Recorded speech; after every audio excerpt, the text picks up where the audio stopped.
अस्सलाम वालेकुम जी। वेलकम करता हूँ आपको मुर्तज़ा गार्डन चैनल पे जी। आज 3-4 चीज़ें मैं बताऊँगा प्लांट्स और पौधों के बारे में। अगर आप शौक़ रखते हैं तो आपको खूब अच्छी सी समझ भी आएगी।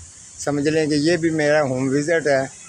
इसके मुताबिक जो है तो जो काम मौजूदा इस मौसम में यानी कि इस महीने में और इससे आगे वाले महीने के अंदर आपने क्या क्या प्लांट्स पौधों को साथ करना है और कैसे उनकी केयर करनी है, खाद डालनी है नहीं डालनी, कटिंग करनी है नहीं करनी, ये सारी चीज़ें दरअसल में प्लांट्स पौधे रखना थोड़ा सा मेहनत तो इसके ऊपर होती है, ठीक है।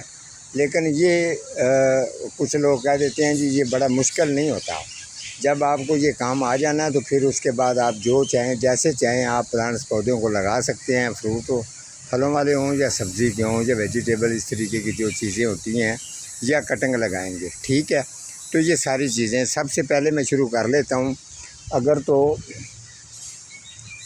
तो बारिशें वगैरह होना शुरू हो गई हैं तो ये ज़हन में रखना है किसी भी पौधे के अंदर वाटरिंग अगर स्टोर हो जाए तो उसको अगर धूप पड़ने की वजह से वो पौधा आपका डेड हो सकता है। लिहाजा आप जो है वाटरिंग अगर स्टोर होगी तो उसको निकालना आपका फ़र्ज़ है। नंबर 2, आपने अच्छी तरह से ज़मीन जो है मिट्टी उसकी तैयार हो चुकी है तो इसको गोडी करके आपने छोड़ देना है। नंबर 3, कटिंग आप जो है आम जो पौधा है जिसके साथ फूल वगैरह अभी मौजूद नहीं आ रहा है उसकी आप कटिंग कर सकते हैं। जिसके साथ कलियाँ या फूल हैं उनका रूज को आपने ख़राब नहीं करना। उनको कलियाँ वगैरह फूल लग रहे हैं तो उनको लगने देने हैं, ठीक है। जैसे ये देखें ना, हिबिस्कस को भी अभी कलियाँ लग रही हैं तो ये कुछ दिन के बाद फूल खिल जाएंगे। इसके साथ ये वाला करौंदा है, ये भी आजकल के दिन के अंदर ज़्यादातर ये फूलों के ऊपर आता है तो इसकी भी कटिंग आपने बिल्कुल नहीं करनी, ठीक है।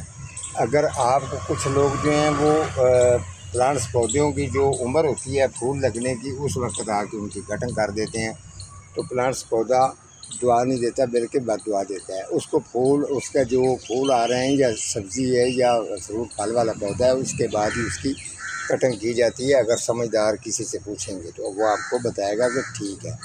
इसके अलावा बोगनवेल है, ये साल के बाद ज़्यादातर ये फूलों पर आती है। ये देखिए ऊपर ये गुच्छों की सूरत में इसको फूल भरे हुए, ठीक है। ये देखें, इसकी भी कटिंग आपने नहीं बिल्कुल भी करनी, ठीक है। इसको जब इसके फूल वगैरह ख़त्म हो जाएंगे उसके बाद इसकी कटिंग का मौसम होगा तो फिर आपने कटिंग करनी है। उससे पहले अगर आपको कोई गफलत करता है माली या उसके आना जाना नहीं होता तो वो कहता है जान छुड़वाओ, उसको काट के चले जाओ। ऐसा नहीं करना। इसको फूल जो है वो खिल रहे हैं तो खिलने देने हैं, ठीक है। आगे आ जाते हैं तो ये वाले जो पत्ते आपको ड्राई सीनियों के नज़र आ रहे हैं, इस तरीके नोक वाले पत्ते ज़्यादातर जो हैं इसके, आप इसकी कटाई कर सकते हैं। इस पत्तों को साइड से आप हल्का हल्का सा कटिंग करके खुशक पत्तों को उतार देंगे तो दूसरे वाले पत्ते ग्रीन ही रहेंगे और इसकी खूबसूरती भी ठीक रहेगी। आगे आ जाते हैं, U4B है, इसकी आप कटिंग अगर करेंगे तो कटिंग इसकी आप लगा सकते हैं, ठीक है। वो वाली ब्रांच की कटिंग करनी है जिसको फूल नहीं आ रहा है। तो जिनको फूल आ रहे हैं वो कटिंग बिल्कुल भी नहीं करनी। आगे आ जाएँ जी, ये जी नुकीले पत्ते वाली आइसिन फैक्स है, इसकी कटिंग लगानी चाहते हो तो आप लगा सकते हो, बड़ी आसानी के साथ ग्रो हो जाएगी 20-25 दिन के अंदर अंदर, ठीक है।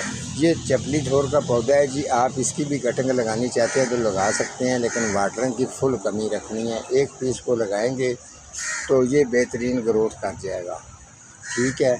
आगे ये एक इनका केप प्लांट ये लगा हुआ है जी। इसके अलावा ये कहना है ऑरेंज कलर वाला फूल इसको आते हैं। जब ये देखें इसके फूल आके ख़त्म हो गए, अगर इसके भी नीचे गले सड़े पत्ते होते हैं अगर उतारेंगे तो आलूदगी ख़त्म हो जाती है तो कहने प्लांट की भी खूबसूरती अच्छी लगती है। ये देखिए, ये भी चपली थोर का पौधा, इनको मैंने लगा के दिया था। ये किसी के घर से उन्होंने निकाला, उन्होंने कहा ये निकाल के कहीं ले दो, लेकिन मैंने इनके घर में लगा दिया, होम विजिट पे आया था, ठीक है। इसके अलावा गुलाब की आप कटिंग कर सकते हैं, ठीक है। वो वाली कटिंग करनी है जिस गुलाब की ब्रांच टहनी बिल्कुल डेड हो चुकी है। जैसे ये वाली है, मैं आपको बता देता हूँ, ये देखें ना, जैसे ये वाली है, इस टहनी को आप काट सकते हैं, इसको काट सकते हैं जो फूल दे के ख़त्म हो गई है, जिसकी ख़ास तौर पे ग्रोथ वगैरह रोकी हुई है वो टहनी को। तो जो नहीं, अगर टहनी की कटिंग करेंगे तो नए फूल इसके साथ ज़बरदस्त और बेहतरीन इसको फूल आते रहेंगे। इसकी ग्रोथ भी ठीक रहेगी, ग्रोथ भी ये करता रहेगा जैसे ये कर रहा है। आगे चलते हैं जी। इसके अलावा जी आपने ये स्टोपे का पौधा है, ये अगर आपने गमले के अंदर है तो छांव पर रखा हुआ है तो फूलों का इंतज़ार ना करें। फूल उसको छांव पर बहुत ही अगर आएंगे भी चुक्का चुक्का आएंगे, फूल भर के नहीं आएंगे। अगर वो छांव पर आपने गमले के अंदर रखा हुआ है तो उसको आप फौरी तौर पे उठा के फुल धूप पर ले जाओ। उसका ये स्टोपा जो जट रूपा है इसका टेम्परेचर पूरा होगा तो ये फूलों से आपका जो गमले के अंदर पौधा है वो फूलों से भर जाएगा। दूसरे नंबर पे इसको भी अगर गमले के अंदर या क्यारी के अंदर भी ओवर स्टोर हो चुकी है वाटरिंग तो उसको कोशिश करें निकालने की, तो ठीक हो जाएगा। आगे आ जाते हैं जी। इसके अलावा जी ये खलीफे का पौधा है, अगर इसके अंदर भी गमले के अंदर है या क्यारी के अंदर है, अगर वाटरिंग इसके अंदर भी स्टोर होगी है तो ये भी एकदम यहाँ से ख़राब होना शुरू हो जाएगा और इसकी कॉम्प्लेक्स ये टहनियाँ नीचे गिरना शुरू हो जाएंगी, ये डेड हो जाएगा। इसका भी ख़ास ख्याल रखना है खलीफे के पौधे का। तो उसके अलावा अगर आप घास इस मौसम के अंदर अगर उसकी कटिंग नहीं करेंगे तो उसके नीचे घास के नीचे जो है वो ज़्यादातर फंगस भी पैदा हो जाएगी। जो उसके अंदर जंगली घास वगैरह होता है वो भी ज़्यादा ग्रोथ कर जाएगा। तो आपके जो गार्डन है, घास है, लॉन आपने इतनी मेहनत के साथ तैयार किया है तो वो ख़राब हो सकता है।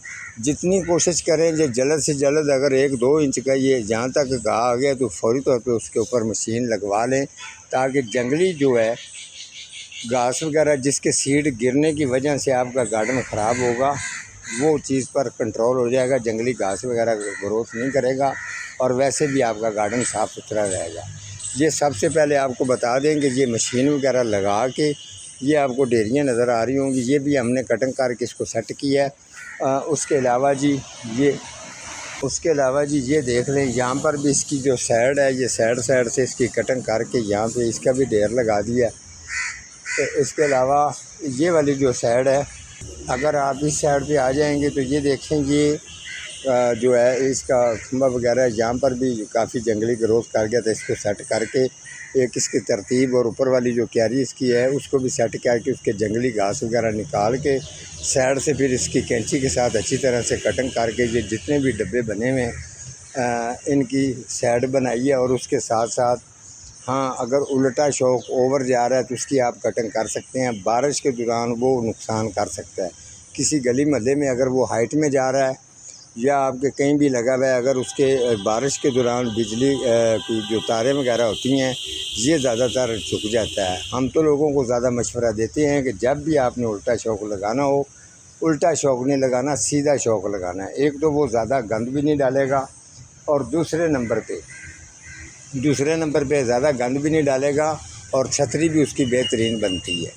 तो उल्टा शौक जो है ना ये अक्सर जो है ना ये हाइट में जाके ये धोखा दे जाता है, ठीक है। ये गिर भी जाता है, थोड़ा सा अजीब भी लगने लग जाता है। तो जैसे मैंने आपको बताया ये उल्टा शौक भी जो है ना इसके अंदर भी इस मौसम के अंदर अगर वाटरिंग स्टोर हो जाए इसकी भी बहुत बड़ी कमज़ोरी है कि ये डेड हो जाता है, जैसे ये वाला डेड हो चुका है। ये आप चेक कर सकते हैं। इसके आगे वाला जो उल्टा शौक है देखिए उसकी ग्रोथ ज़बरदस्त है, यहाँ पर इसकी वाटरिंग स्टोर नहीं हुई। इसके अलावा तो जो अभी इसको ये करके इसके अलावा इसको जो गोडी वगैरह कर देंगे, कोई अगर इंडोर प्लांट्स वगैरह है उसका पत्ता वगैरह डेड है तो वो आप कटिंग कर सकते हैं। गोडी करके हल्की सी आपने इसको खाद डालनी है तो इसकी ग्रोथ ठीक हो जाएगी, वो ग्रोथ ठीक हो जाएगी। जैसे मैंने आपको पहले जट रूपा स्टोपे के बारे में कहा है, ये देखें इसके ऊपर साया है, अभी इसकी भी कटिंग कर देंगे। ये ऊपर जो इसके बेल लगी हुई है थोड़ा सा इसके फूल का इंतज़ार कर रहे हैं, उसके बाद इसकी भी कटिंग करनी है। ये वाला जो जट रोपा है ये आपको मैं दिखा देता हूँ, ये बिल्कुल ताज़ा कटिंग इसकी की हुई है, इसको एक भी फूल नहीं आया। देखें इस तरीके से जो दिन रात प्लांट्स पौधों के अंदर रहना, घूमना फिरना, ये मेरा काम बचपन का ही है। तो इंशाल्लाह जल्दी, इसीलिए मैं लोगों के कमेंट्स वगैरह जो होते हैं या जिनके सवाल होते हैं उनको 1 मिनट में जवाब दे देता हूँ। अल्लाह ताला की बहुत मेहरबानी है, शुक्र अल्हम्दुलिल्लाह, अल्लाह ताला की ज़ात ने ये ऑनर तजर्बा जो है ये मुझे दिया है। तो आज माशाल्लाह तो देखें आज एतवार का दिन है, लेकिन ये है कि मैं अपनी चैनल पर नहीं बैठा रहता, अपनी मेहनत मजदूरी करता हूँ और आप लोगों की सपोर्ट है। आप लोगों मेरे भाई हैं, बहन भाई जितने भी हैं, बहनें मेरी, माशाल्लाह वो काफ़ी जो है उनका हर लिहाज से मेरे साथ तामन होता है। वैसे भी उनका कोई सवाल हो तो जवाब फ़ौरी तौर पर मैं उनको भेजता हूँ। सभी को एक ही नज़र से देखता हूँ। इंशाल्लाह अगर आपका भी कोई सवाल है वेजिटेबल सब्ज़ी का, किसी प्लांट्स पौधे का, फ्रूट फलों वाले का, आप मुझे कमेंट करेंगे तो उनके मुताबिक मैं आपको जवाब दूँगा। ठीक है जी, आज का मेरा इतना ही प्रोग्राम है। मिलूँगा किसी अगले प्रोग्राम के साथ, तब तक अल्लाह निगहबान।